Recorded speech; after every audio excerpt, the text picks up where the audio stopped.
बिस्मिल्लाहिर्रहमानिर्रहीम। अस्सलाम वालेकुम। तो नाज़रीन, ये वीडियो उन लोगों के लिए है जो सस्ता पेट्रोल में अहल थे और जिन्होंने अभी तक पैसे नहीं निकलवाए, तो वो आज ही निकलवा लें, क्योंकि कल और परसों डिवाइसेस बंद हो जाएंगी और इसके बाद उम्मीद है कि एहसास राशन के पैसे भी चलना शुरू हो जाएं।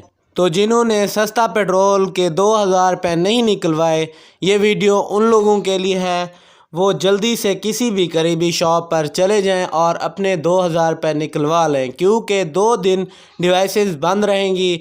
उम्मीद है कि एहसास राशन के पैसे भी 10 मुहर्रम के बाद चलना स्टार्ट हो जाएं और इस बार जो किस्त होगी वो 20,000 होगी।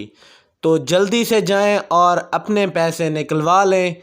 तो वीडियो यहीं तक की थी। वीडियो आपको पसंद आई हो तो लाइक कर दें और मेरे चैनल को सब्सक्राइब कर दें ताकि न्यू आने वाली अपडेट से आगाह हो सकें। तो मिलते हैं अगली वीडियो में, तभी तक के लिए अल्लाह हाफिज़, अल्लाह निगहबान।